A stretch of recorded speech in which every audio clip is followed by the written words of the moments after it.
Today's topic is how to checkmate with the lone rook. If you haven't studied the checkmate lesson on the electric fence, you need to study the electric fence checkmate first. The reason is that the ideas from the electric fence can be used to learn how to do this checkmate, the lone rook checkmate. The lone rook checkmate is the hardest checkmate you'll need to know for practical play. I've played chess for many years and I've never had to checkmate with two bishops or a bishop and a knight. The hardest endgame checkmate I've ever had to do is lone rook checkmate. And so it's one that you need to know because it comes up quite often in your games. Now you remember that in the electric fence checkmate, we form a fence that the king can't cross. The king can't move onto the d file here, and he tries to stay away from the edge of the board, of course, if he's a good defender. And then what happens is the other rook comes across. The d file is the fence. The e file has now been zapped, forcing the king onto the f file. And the other rook now comes along and checks along the f file.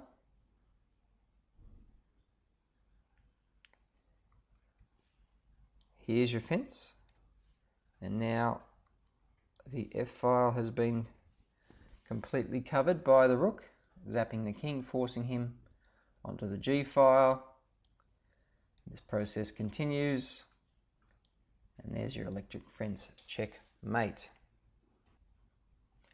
Now, this rook creates a fence right along the g file, but the only squares it really needs to protect are these three.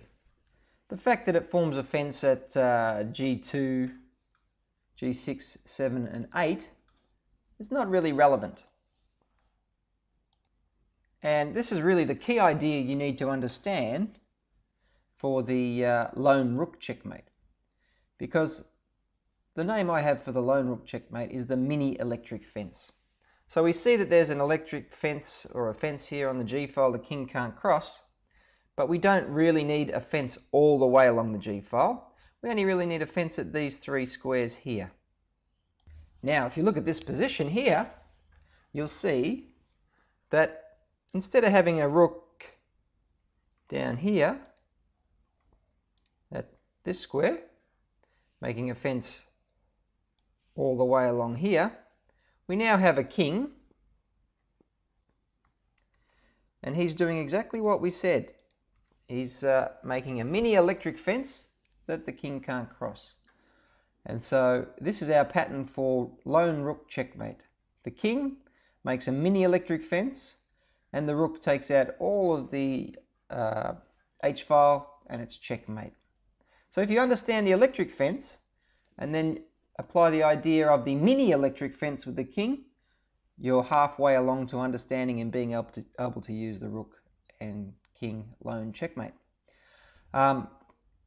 It takes a bit of practice, and there are a few differences to do with what's called waiting moves. You need to have the king exactly opposite the opposing king. If we change the position slightly and move the king one square down the board, now we don't have a checkmate. And that's because only these two squares are being covered by the king instead of the three squares needed, and so of course this king escapes. So in order to do the mini electric fence, the kings must be exactly opposite each other, or the other king escapes. So let's assume that this king has escaped, and watch how we go about doing a mini electric fence. First move by white, put his king up here.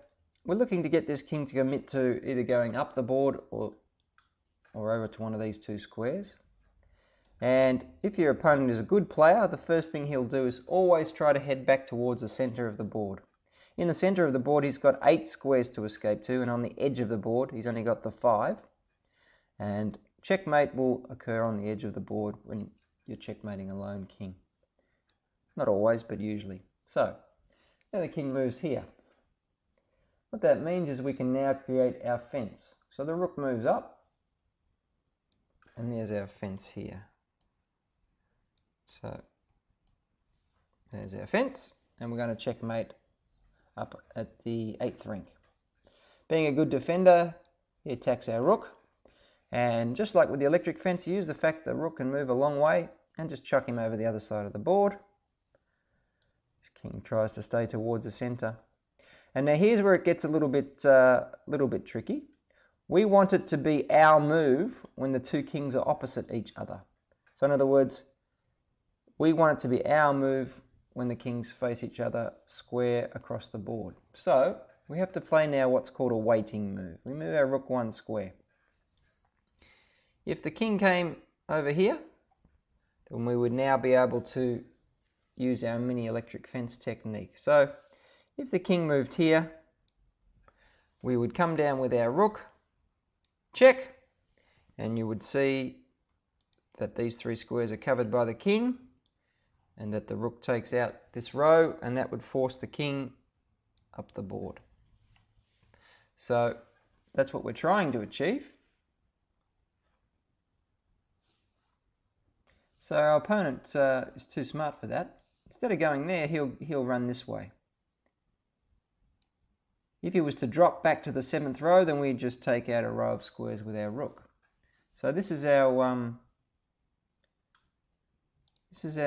black's best defense, and now we chase him with our king. Again, if in this position he comes back in this direction, then we would take away a row of squares. So again, he keeps running. And this is an important position right here. This is the bounce position.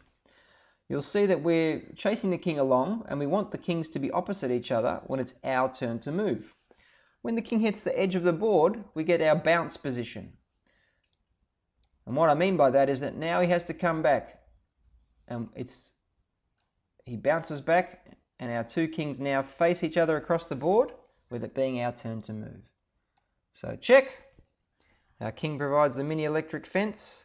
The rook takes out the entire row, and we force the king backwards. And now we pursue that king. He plays the best defense possible, which is to go to the wider side of the board. We throw our rook over the other side. This is our waiting move, and this is just to get it right for the kings to be opposite each other. He runs away, we chase, he runs away, we chase, he runs away, we chase. This is because if he comes back the other way, you know what happens, our rook goes up, so he keeps running away from us. He hits the side of the wall, so this is our bounce position now. King comes across, he bounces back, and we've got him. Check. There's our mini electric fence. The rook's taking out all of these squares, and the king is forced back down the board. We chase him, he runs, and if we chase him here, he has the option, so for instance if we go here, he has the option of running back the other way. So at this stage is a good time to put our rook on the opposite side, and he keeps running. We chase, he runs, we chase. So it's fiddly, but as long as you understand the ideas behind it, you get to checkmate well within 50 moves. And he bounces back, and checkmate. Our king is guarding these 3. And the rook takes out the king. So that's the lone rook checkmate. Rather than me put more examples up, the best thing to do is just replay this lesson if you don't quite get the idea of how to do it, and also practice it with your friends. The main thing to remember is that the kings must be opposite each other for there to be a mini electric fence, and you may have to play these waiting moves in order to get the kings opposite each other when it's your turn to move. So just before I go, let's do one little puzzle to do with lone rook checkmate. I quite like this puzzle. It requires a bit of lateral thinking. Alright, so this is the position, and it's white's turn to move, and white has 3 moves to checkmate. So it's checkmate in 3 moves for white. How are we going to get checkmate in 3 moves? Have a think about the position, and if you need more time, press pause. This position illustrates this idea of a waiting move. All right, we know that it needs to be our move when the kings are opposite each other. And to checkmate in 3 moves from here, we play a waiting move. Now rook comes down here, and then no matter which side the king goes, the idea is the same. So let's say he goes to this side. The winning move is this move here. Rook here, and that cuts out every square except 1, and that's the square we want the king on. He has to go back where he started, and it's checkmate. Now, you'll see that if he goes the other side, it's identical. It's just identical position. He's forced back where he came from, and checkmate. So checkmate with the lone rook. As long as you understand the electric fence checkmate and you think of it as a mini electric fence, the only other ideas you need to understand is the waiting move and the idea of bouncing the king off the side of the board to swap whose turn it is when the kings are opposite each other. So it's a good little checkmate to know, and it's the hardest checkmate you'll ever need to know to win a game of chess. It is possible that someday you'll end up having to checkmate with 2 bishops and king, or bishop and knight with king, but mostly what happens is you have 1 or 2 extra pawns in those situations, and rather than keeping 2 bishops, you can find a way to keep a pawn instead of a piece and promote a pawn to a queen, and then it's a paddock checkmate, a king and queen checkmate. So good luck in your games, and I'm sure you'll do many lone rook checkmates over your career as a chess player.